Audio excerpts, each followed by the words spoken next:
melanjutkan kegiatan. Terima kasih. Terima kasih atas kesempatan yang diberikan kepada saya. Sebelum kita masuk dalam sesi berbagi modul 1.4 tentang budaya positif, sebelumnya saya mohon maaf di sini saya tidak menggurui, tetapi di sini saya berbagi pengalaman apa yang saya belajar dalam program Guru Penggerak modul 1.4. Assalamualaikum warahmatullahi wabarakatuh. Salam sejahtera untuk kita sekalian. Shalom.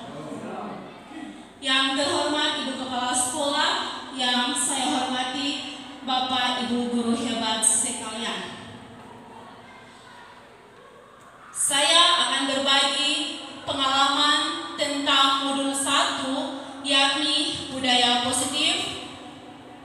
Bersama saya Katarina Taurutupun, calon guru penggerak Angkatan 7 Kabupaten Maluku Tenggara. Bapak Ibu, setelah Bapak Ibu mendengar atau melihat tentang budaya positif, apa gambaran atau pemahaman Bapak Ibu tentang budaya positif? Menurut Bapak Ibu, budaya positif itu dia seperti apa? Ada yang bisa menjawab? Bapak Bill? Ya, kalau menurut saya budaya positif adalah hal-hal yang dilakukan untuk membawa kita kepada hal-hal yang baik. Ya, baik. Ada lagi? Ya, silakan Ibu FC. Budaya positif berarti suatu budaya yang dijalani oleh setiap insan manusia itu dari dulu hingga sekarang, dan dia ada dalam keadaan yang positif, yang baik. Ya, baik. Jadi, budaya positif merupakan suatu hal-hal baru yang harus kita, hal-hal baik yang harus kita terapkan. Apakah budaya positif ini dia sangat penting untuk diterapkan di sekolah kita, Bapak Ibu? Penting atau tidak, Bapak Ibu? Penting.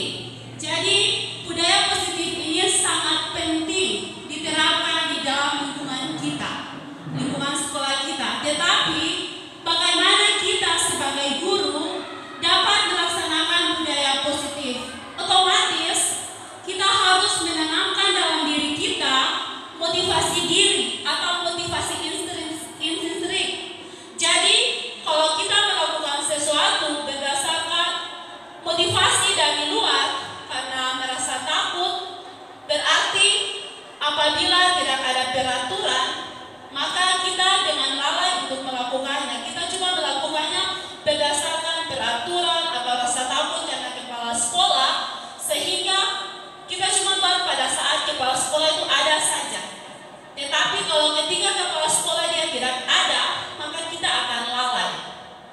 Jadi, budaya positif ini sangat penting untuk membentuk perilaku kita lebih baik dan juga tanggung jawab kita dalam melaksanakan sesuatu yang berbau positif.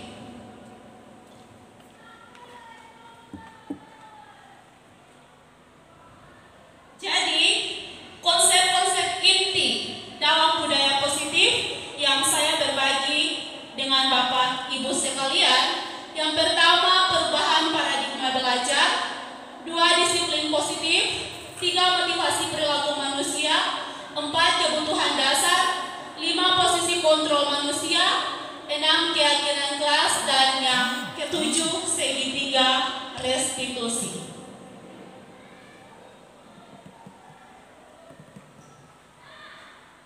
Yang pertama kita lihat tentang perubahan paradigma belajar, atau biasa disebut perubahan pembelajaran baru.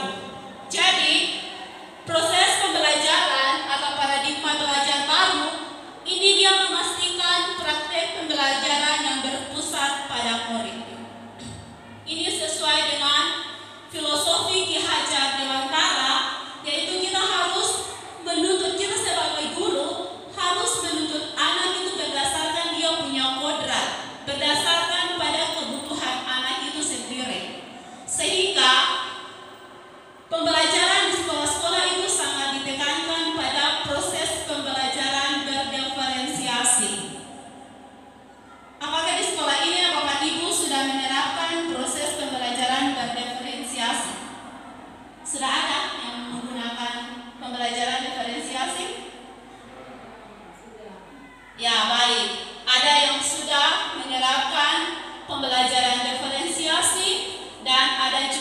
belum, tidak apa-apa. Suatu perubahan itu dia memerlukan suatu proses. Jadi itu tidak secepat membolak-balik telapak tangan, tetapi sedikit demi sedikit kita dapat melakukan perubahan. Jadi proses pembelajaran berdiferensiasi itu proses pembelajaran yang berpusat pada anak. Sebelum kita melakukan proses pembelajaran berdiferensiasi, apa yang pertama kali kita lakukan dulu? Ibu Lili?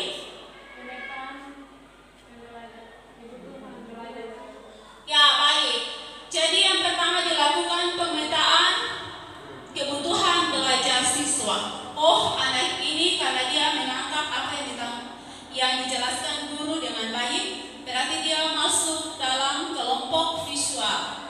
Kalau anak ini dia bisa menonton, terus dibantu dengan penjelasan guru, berarti dia masuk dalam kategori auditori. Sedangkan yang kinestetik, yaitu dia bisa bermain peran.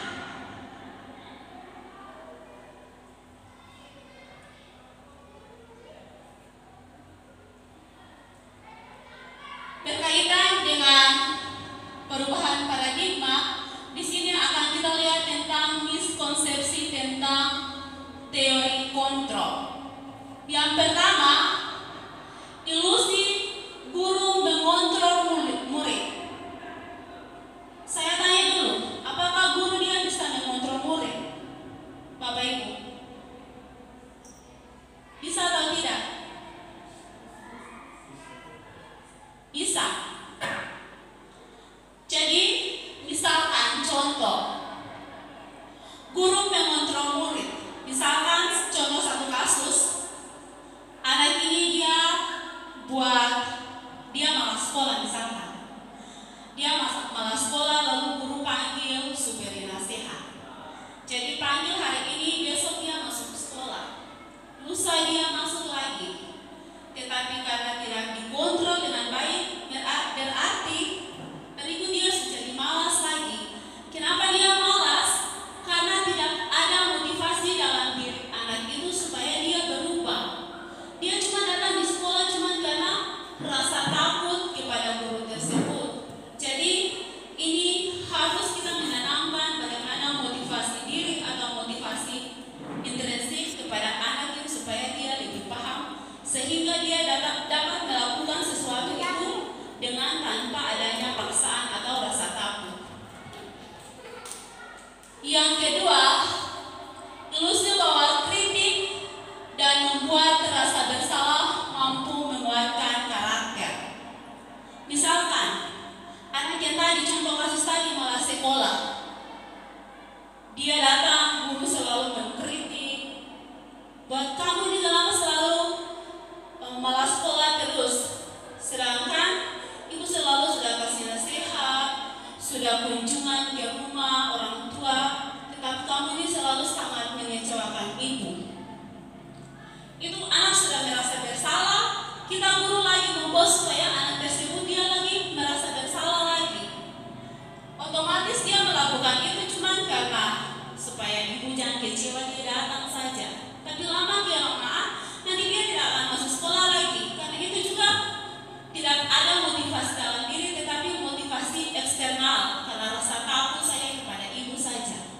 Karena tidak mau ibu buat kecewa, jadi tapi lama-lama dia akan kembali seperti semula. Terus yang ketiga, ilusi bahwa semua penguatan positif, efektif dan bermanfaat. Misalkan anak yang tadi itu dia malas sekolah. Jadi misalkan Ibu Desi ke sana sebilang, Bang Gino sekolah rajin sekolah, karena kalau pemalas sekolah nanti masa depan sudah dirayu dengan bujukan. Jadi bilang hari ini, besok sekolah, lusa sekolah, tulah pasti dia tidak ada sekolah, tidak akan datang sekolah, karena dia rayu lagi, tapi karena tidak ada motivasi intrinsik, otomatis dia tidak akan datang ke sekolah.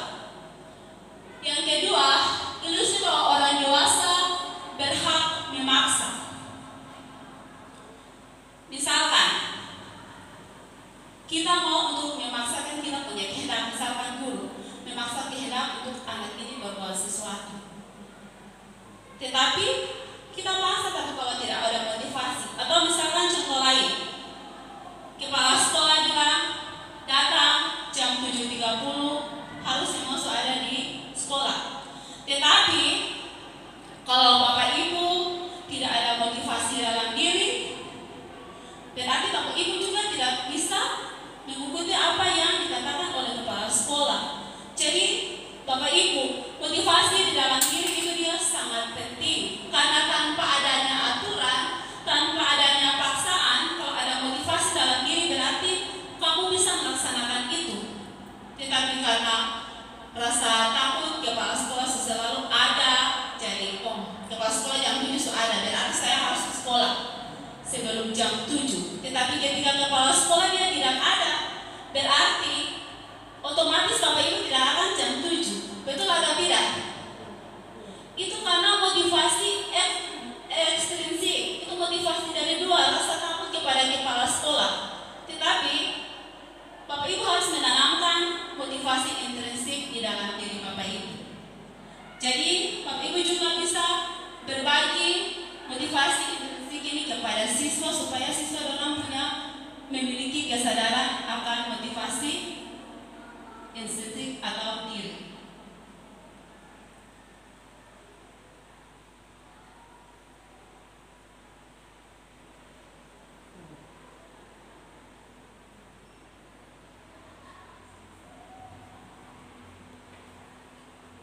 Selanjutnya, ini pengaruh dari stimulasi respon ke teori kontrol. Jadi stimulasi respon itu dia yang berwarna putih, sedangkan teori kontrol itu dia yang berwarna kuning.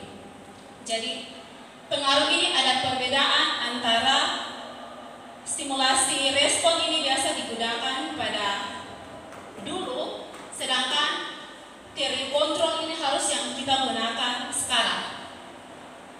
Jadi menurut realitas kebutuhan kita itu sama. Misalkan dalam proses pembelajaran, guru cuma menggunakan satu arah karena dia berpikir bahwa semua siswa itu dia sama. Jadi dia ceramah dari awal sampai akhir. Tetapi menurut teori kontrol, kebutuhan kita itu berbeda, kebutuhan siswa itu dia berbeda. Bisa mereka berada dalam suatu ruangan kelas, tetapi mereka punya kebutuhan belajar itu dia berbeda. Yang kedua, semua orang melihat hal yang sama menurut stimulus respon. Tetapi kalau menurut teori kontrol, semua orang memiliki gambaran yang berbeda. Otomatis dia punya kebutuhan saja berbeda. Berarti dia punya gambaran atau dia punya cara berpikir, dia punya tujuan itu juga dia berbeda. Terus yang ketiga, menurut stimulus respon bahwa kita mencoba mengubah orang agar berpandangan sama dengan kita. Dulu kita mau supaya semua orang itu orang punya pandangan, orang punya pemahaman itu harus sama dengan kita. Sedangkan kalau menurut teori kontrol, kita berusaha memahami pandangan orang lain tentang dunia. Jadi kita harus memahami pandangan orang lain tentang suatu hal. Jangan kita memaksakan seperti stimulus respon.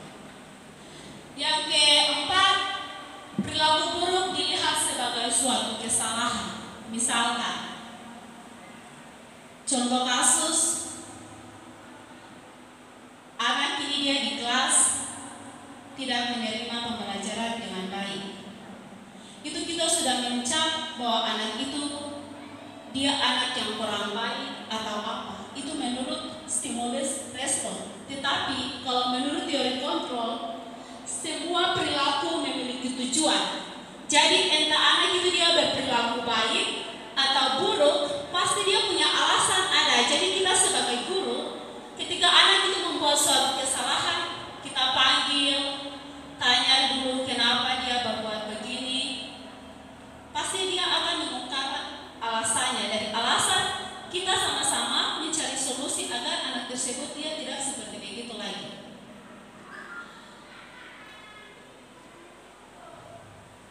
Yang berikut, orang lain dia bisa mengontrol saya. Apakah Bapak Ibu orang lain bisa mengontrol saya? Diri kita? Kalau menurut stimulus kontrol itu orang lain bisa mengontrol saya. Tidak ada orang yang bisa mengontrol Bapak Ibu selain Bapak Ibu sendiri yang bisa mengontrol diri Bapak Ibu. Itu menurut teori respon. Hanya Anda sendiri yang bisa mengontrol diri Anda. Itu berkaitan dengan motivasi intrinsik atau motivasi di dalam diri. Yang berikut, saya bisa mengontrol orang lain menurut teori stimulus kontrol. Itu saya bisa mengontrol orang lain. Sedangkan kalau teori respon, Anda tidak bisa mengontrol orang lain. Dan yang berikut, pemaksaan ada pada saat bujukan itu dia gagal. Jadi ketika kita membujuk anak ini supaya dia menjadi pribadi yang lebih baik, tetapi kalau tidak ada motivasi dalam diri, otomatis dia gagal. Sedangkan menurut teori kontrol, yaitu kolaborasi dan konsekuensi bisa menciptakan pilihan-pilihan baru. Jadi ketika anak itu dia membuat satu kesalahan, berarti kita kolaborasi dengan anak itu, kita melakukan komunikasi bahwa kenapa dia seperti itu, alasannya dia apa, jadi solusinya dia seperti begini.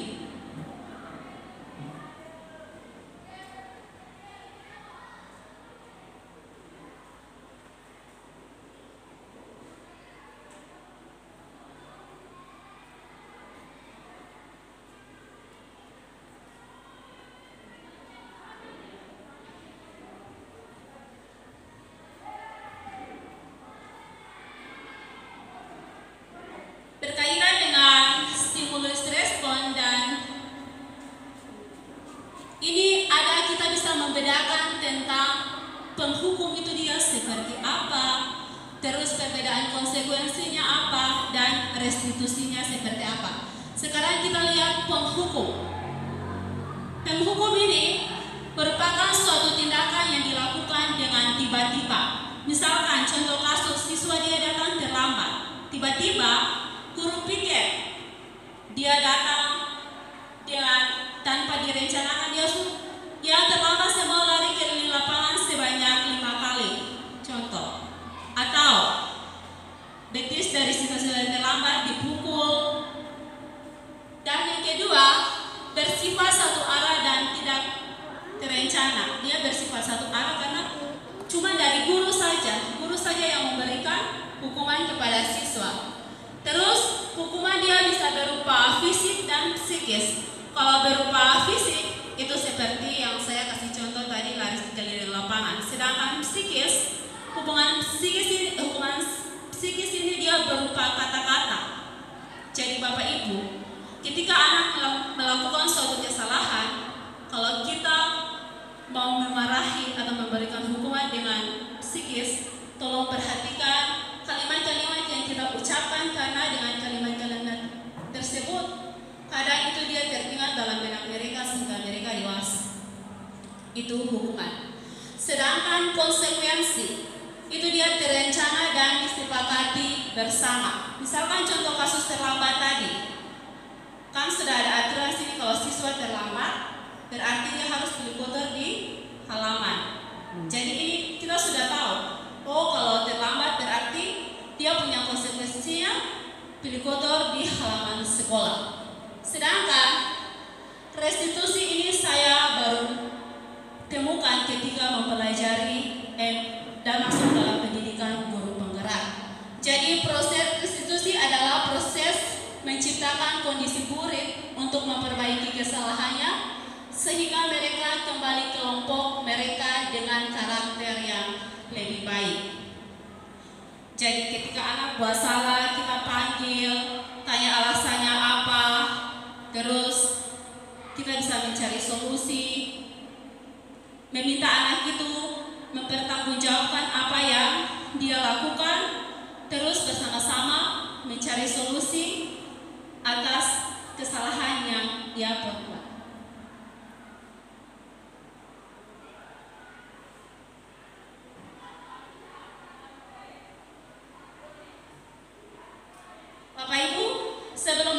pada disiplin positif. Saya mau tanya, menurut pendapat Bapak Ibu, itu disiplin itu dia seperti apa?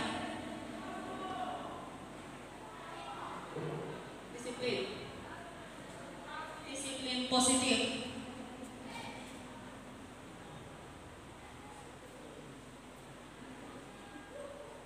Ada yang bisa dijawab?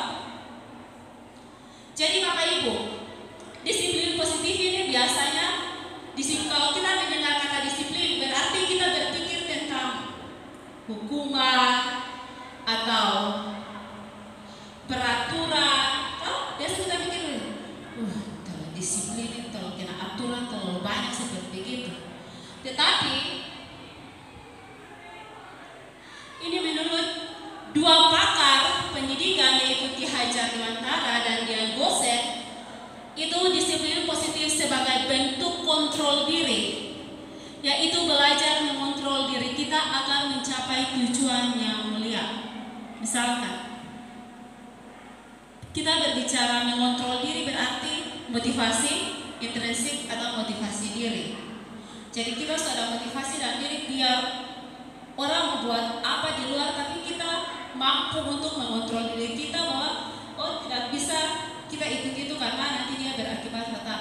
Contoh kasus seperti siswa, misalkan ada siswa tawuran, ada sebagian siswa yang tidak bisa mengontrol dirinya, berarti mereka mengikuti tawuran. Tapi kalau siswa yang bisa mengontrol dirinya, berarti dia tidak akan mengikuti tawuran tersebut. Jadi tujuan mulia di sini mengacu pada nilai-nilai dan prinsip mulia yang dianut seseorang yang disebut dengan nilai-nilai kebajikan. Jadi nilai-nilai kebajikan ini dia dimaksudkan yaitu profil belajar Pancasila. Jadi ada 7 profesi belajar manusia, yaitu yang pertama beriman dan bertakwa kepada Tuhan yang Maha Esa. Itu kita membimbing anak supaya dia memiliki iman dan ketakwaan kepada Tuhan yang Maha Esa. Yang kedua, berkebajikan global. Yang ketiga, berakhlak mulia. 4, gotong royong. Gotong royong bukan cuma hanya gotong royong dalam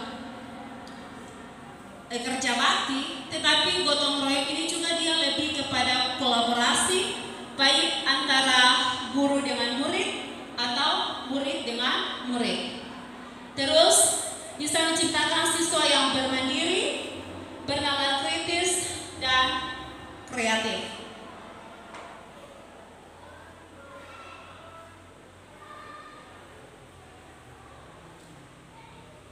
Selanjutnya, motivasi perilaku manusia. Jadi kita sebagai manusia ada 3 motivasi yang biasa kita lakukan. Yang pertama, untuk menghindari ketidaknyamanan atau hukuman. Misalkan kalau kita sebagai guru datang pagi supaya menghindar kepala sekolah jangan tegur. Misalkan siswa juga begitu, contoh datang di sekolah tempo supaya jangan dapat pukul, itu dia punya contoh. Menghindari ketidaknyamanan atau hukuman. Yang kedua, untuk mendapat imbalan atau penghargaan dari orang lain. Misalkan siswa ini dia ingin mendapatkan hadiah, berarti dia belajar rajin supaya dia berprestasi sehingga dia memperoleh hadiah baik dari orang tua atau juga bisa pujian dari teman-teman. Itu dia lakukan karena motivasi eksternal, itu tidak dalam motivasi intrinsik.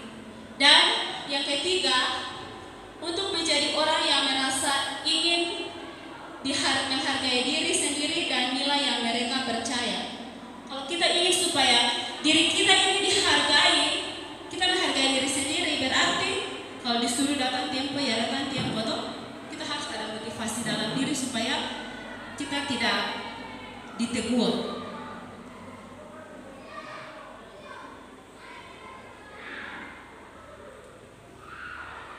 4, kebutuhan dasar tindakan manusia memiliki tujuan tertentu. Jadi semua tindakan kita, baik itu tindakan yang baik atau salah, itu dia memiliki tujuan. Semua yang kita lakukan adalah usaha terbaik untuk mendapat apa yang kita inginkan. Ketika kita mendapat apa yang kita inginkan, sebetulnya saat itu kita sedang memenuhi satu atau lebih dari satu kebutuhan dasar manusia.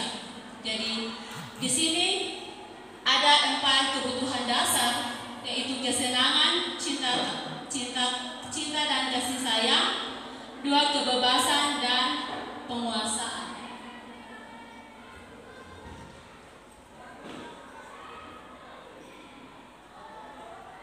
Bapak Ibu masih semangat? Bapak Ibu kelihatannya sangat tegang, santai saja. Jadi Bapak Ibu, di sini ada 5 posisi kontrol guru. Ada sebagai penghukum, pembuat merasa bersalah, posisi teman, posisi pemantau atau monitor, dan posisi manajer. Kira-kira Bapak Ibu ini berada di posisi kontrol yang mana?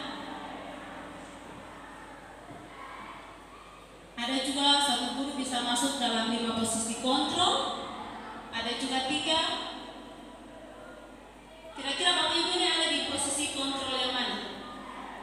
Kalau saya kadang penghukum, kadang teman.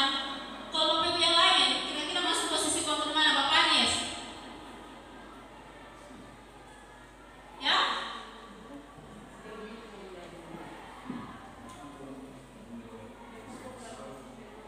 Bapak Babil? Penghukum? Membuat merasa bersalah kadang-kadang. Kadang-kadang membuat merasa bersalah. Dia terus melakukan sesuatu yang tidak benar, maka kita mungkin membuat sesuatu yang membuat supaya siswa itu dia merasa bersalah. Lalu di kemudian hari mungkin bisa memperbaiki sehingga tidak lagi dicap sebagai dia membuat seorang atau sebagai seperti itu. Tapi bisa juga pada saat tertentu bisa sebagai teman. Ya. Nah, itu pada saat tertentu. Kemudian juga sebagai pemantau dalam arti pemantau atau monitor. Misalnya memberikan tugas atau kepada siswa, kita kan bisa memantau atau memonitor perkembangan dari misalnya tugas atau proyek yang diberikan. Bisa juga di kelas sebagai manajer juga, tapi ternyata posisi manajer itu tidak cocok ya. Dia lebih cocok kepada pimpinan misalnya di sekolah atau karena kita di kelas itu bukan sebagai manajer tapi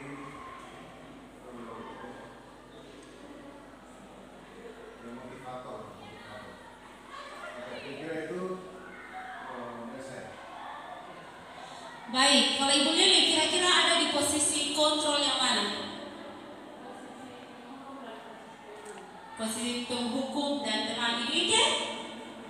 Sama, posisi penghukum dan teman.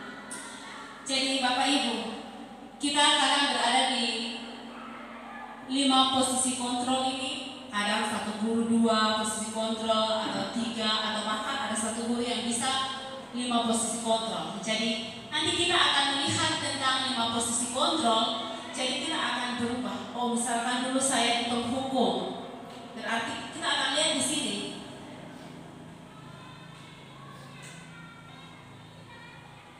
Yang pertama, posisi kontrol penghukum. Itu kadang ada suara yang tinggi, emosian, menghardik, menunjuk-nunjuk, dan mata dia melotot. Kau setahu kalau penghukum berarti ada suara itu tinggi, memang tinggi betul. Jadi kata-kata biasa yang dikeluarkan, misalkan ini saya ambil salah satu contoh kasus saja, misalkan kasus terlambat, siswa terlambat. Biasa kata-kata begini, kamu selalu saja datang terlambat, awas ya. Berarti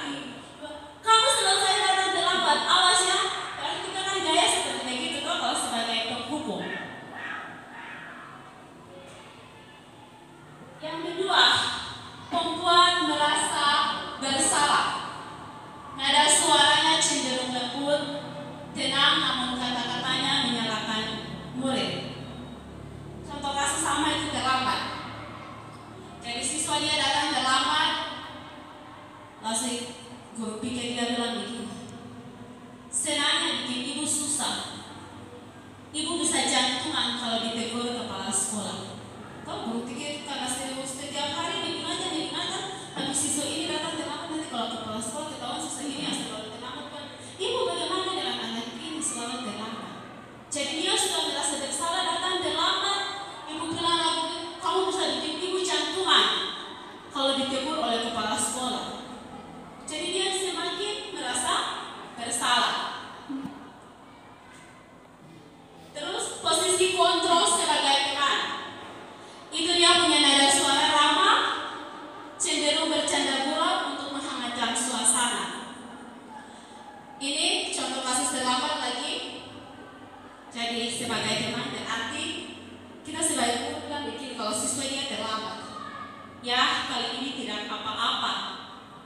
Nanti ibu bantu bereskan. Tuh, kita anggap siswa itu sebagai kita punya teman. Jadi teman kali ini datang terlambat tidak apa-apa, nanti baru ibu bereskan.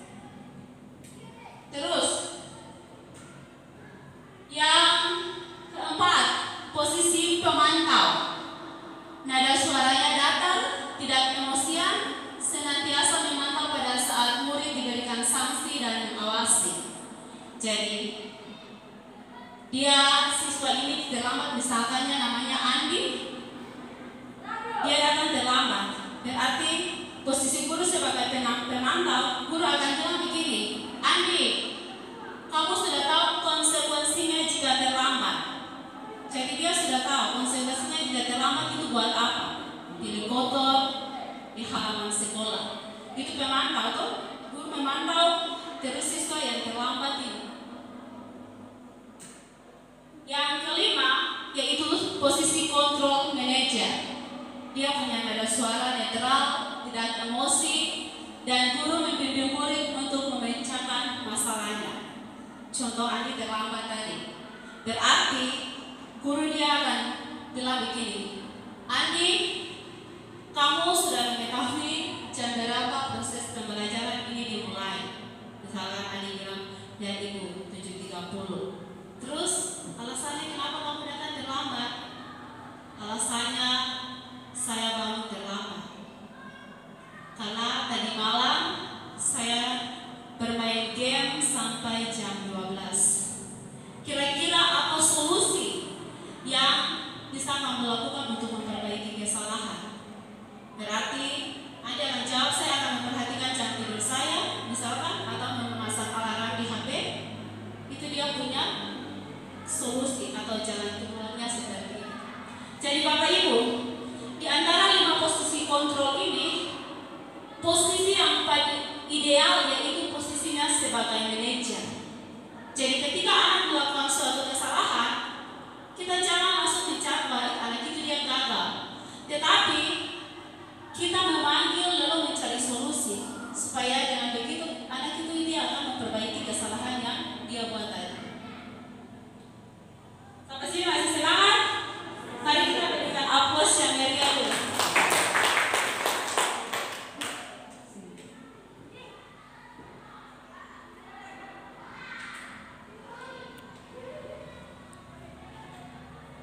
Nanti istilahnya itu tentang keyakinan kelas.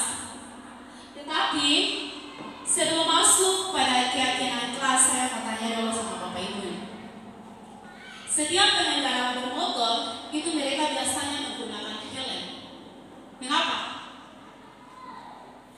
Bapak Anies kok selalu setiap hari dengan motor, mengapa selalu menggunakan helm?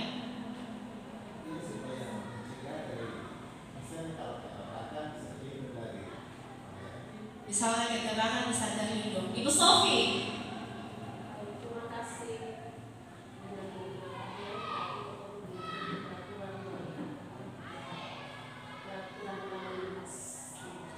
Kalau Ibu Sofi itu mematuhi peraturan lalu lintas. Jadi ya, setiap pengendara bermotor itu dorang menggunakan helm. Karena apa?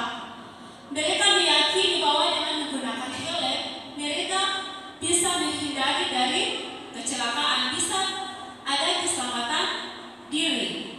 Itu motivasi dalam diri. Mereka sangat yakin dalam diri ya, kalau memakai helm itu berarti bisa terhindar dari bahaya. Sedangkan kalau kita memakai helm dengan alasan bahwa untuk mematuhi peraturan lalu lintas, itu berarti bukan motivasi diri, tetapi itu motivasi ekstrinsik. Itu motivasi dari luar kok. Karena kita cuma memakai karena takut polisi misalkan. Tetapi kalau kita menyadari bahwa kita meyakini bahwa dengan menggunakan helm itu kita bisa, keselamatan kita terjamin, berarti kita menggunakan helm. Begitu juga dengan keyakinan kelas Bapak Ibu. Kalau kita ingin supaya siswa-siswi kita menjadi siswa yang berperilaku baik, berakhlak yang baik, maka harus ada keyakinan kelas. Tapi sebelumnya masuk di keyakinan kelas, biasanya kita cuma banyak memahami tentang kesepakatan kelas. Jadi di sini kita akan lihat tentang keyakinan kelas. Jadi keyakinan kelas merupakan sesuatu yang diyakini bersama yang berasal dari penyatuan pikiran untuk menjadi nilai-nilai kebaikan yang diterapkan di kelas. Jadi nilai-nilai baik ini diterapkan di dalam kelas, maka anak ini dia punya karakter juga akan dibentuk dengan sangat baik. Hal-hal yang diperhatikan dalam pembuatan keyakinan kelas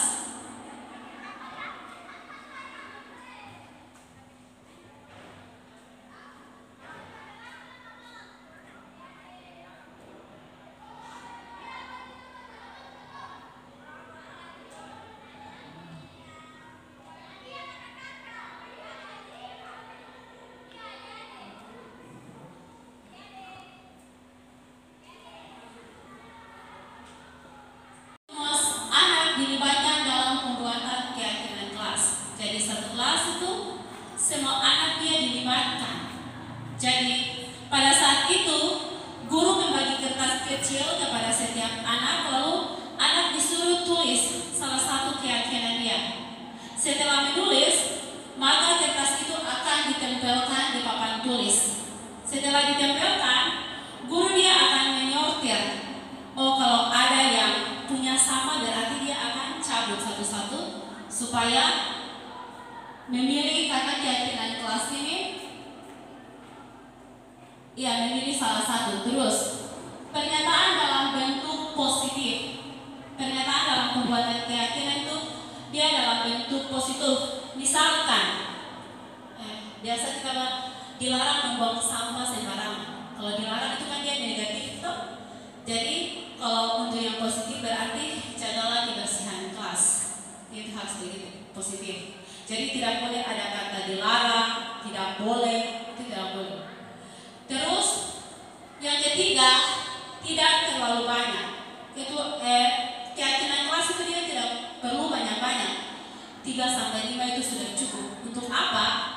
Untuk peserta didik ini orang bisa memahami dengan baik tentang keyakinan kelas. Kalau peraturan kelas dia banyak juga tidak apa-apa, tapi keyakinan antara 3-5 saja.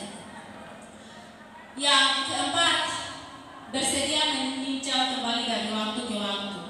Jadi ketika anak dia buat kesalahan, berarti kita sebagai guru, oh masih ingatkah dengan peraturan kelas? Dia begitu. Kamu melakukan pelanggaran terhadap keyakinan kelas yang nomor berapa? Solusinya seperti apa?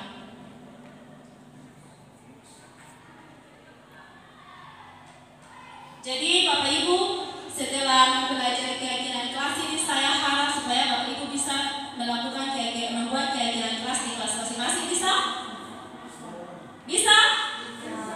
Bisa. Yang ketujuh yaitu segitiga restitusi. Segitiga restitusi ini juga hal baru yang saya dapat di pendidikan guru penggerak. Jadi segitiga restitusi ini ada 3 tahapan. Yang pertama, menstabilkan identitas. Yang kedua, validasi tindakan yang salah. Dan yang keempat, menanyakan keyakinan. Jadi kita akan lihat tentang 3 tahapan dalam segitiga restitusi. Jadi segitiga restitusi adalah proses menciptakan kondisi bagi murid untuk memperbaiki kesalahannya.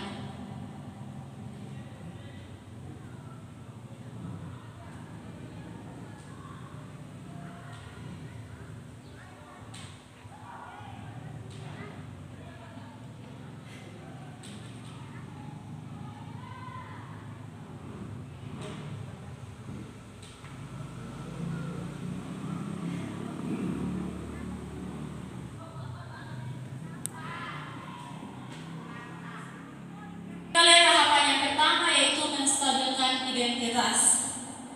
Pertanyaan-pertanyaan yang diajukan ketika siswa melakukan suatu kesalahan. Yang pertama itu membuat salah itu manusiawi. Yang kedua, tidak ada manusia yang sempurna. Yang ketiga, ibu juga pernah atau bapak pernah melakukan kesalahan. Yang keempat, bapak atau ibu tidak perlu mencari siapa yang salah, tapi mencari solusi dari permasalahannya. Saya kasih contoh kasus. Misalkan siswa dia tidak memakai atribut sekolah, pakaian seragam tidak sesuai dengan hari. Jadi ketika siswa tersebut dia tidak, misalkan hari Senin pakai putih biru, tetapi dia datang dengan batik dan celana biru, maka anak tersebut itu kita panggil, lalu kita tanya, apa kamu tahu alasan apa ibu memanggil kamu ke sini? Dan arti dia akan menjawab, karena saya memakai pakaian seragam tidak sesuai dengan hari yang ditentukan. Terus sebagai guru, ibu juga pernah melakukan kesalahan. Membuat kesalahan itu sangat manusiawi. Jadi di sini bapak atau ibu tidak masih kamu begini, tidak boleh bilang kata siswa itu kamu salah, tidak boleh. Tapi bersama-sama mencari solusi atas kesalahannya dia buat. Yang kedua, validasi tindakan yang salah. Itu pertanyaan yang diajukan, yaitu kamu bisa bertindak lebih gegabah lagi daripada ini. Yang kedua, kamu melakukannya pasti punya alasan.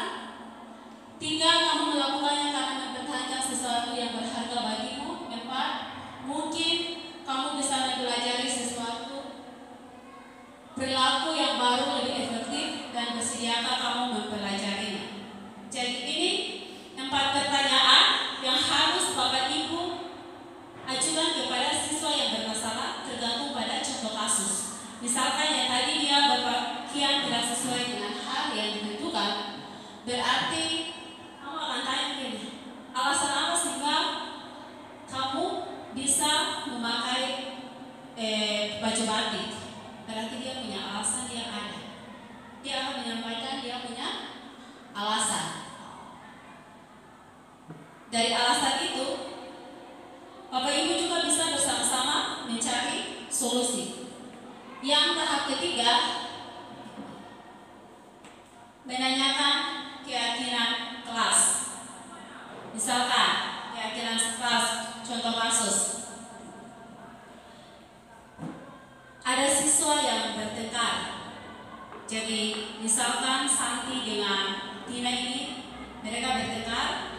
Lalu Santi yang merobek buku dari Tina. Dari situ guru atau wali kelas dia akan pergi panggil, tanya alasan apa, terus kamu tahu bahwa kamu telah melakukan kesalahan melanggar keyakinan kelas. Berarti dia jawab kata dia itu nomor berapa, keyakinan kelas yang nomor berapa yang kamu langgar. Berarti kalau dia menjawab, berarti sama-sama mencari solusi. Jadi Bapak Ibu, pertanyaan-pertanyaan ini bisa diajukan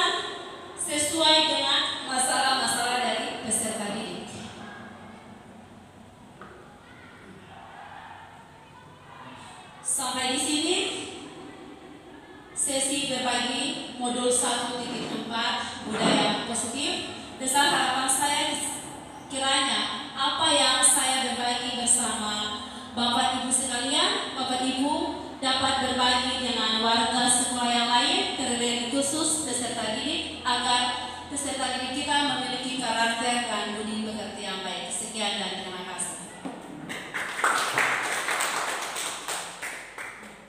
Ibu saya itu. Oke Bapak Ibu, untuk Ibu Katarina saya ucapkan terima kasih karena sudah membuka wawasan kita semua. Walaupun di dalam materi yang Ibu Ice sampaikan tadi itu, pada umumnya kita selaku seorang guru itu kita sudah membuatnya di dalam kehidupan kita sebagai guru di lembaga pendidikan tempat kita kerja. Hanya bahwa setiap yang namanya guru itu dia kan harus perlahan-lahan itu dia harus memahami tugas dan fungsi guru itu baik-baik boleh. Jadi sebenarnya kesimpulan terakhir yang itu ya Bapak Ibu. Untuk itu dari materi yang disampaikan oleh Ibu Ince tadi itu, terutama guru-guru junior guru-guru junior tolong diperhatikan dengan baik. Tidak menutup kemungkinan juga untuk kami guru-guru senior. Yang seharusnya yang guru-guru senior itu yang jadi pola anu bagi guru-guru junior ini. Lalu di dalam kehidupan kita menjalankan tugas sebagai guru itu kita harus berbagi.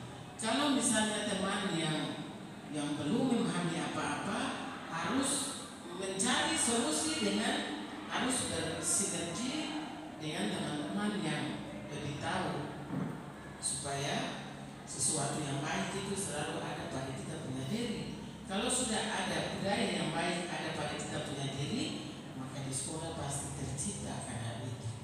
Bapak Ibu. Jadi hari ini Ibu Ice di sisi lain beliau menyampaikan materi untuk menyelesaikan tugas yang diberikan oleh Kementerian Pendidikan melalui fungsinya sebagai guru penggerak. Dia juga sudah memberikan ilmu yang baik untuk kita. Semoga kedepannya itu kita sekalian secara individu tidak dipaksa untuk harus langsung berubah, tapi sedikit demi sedikit membudayakan diri sehingga menjadi orang yang memiliki budaya positif di sekolah sehingga mungkin ada perubahan di sekolah ini. Untuk itu teman-teman kita memberikan tepuk tangan yang semangat untuk terima kasih. Dan saran saya lagi kepada teman-teman bahwa mungkin di antara teman-teman ada lagi yang bisa mendaftar diri sebagai guru penggerak, terutama yang guru-guru muda, baik ASN maupun non-ASN. Itu saja. Terima kasih.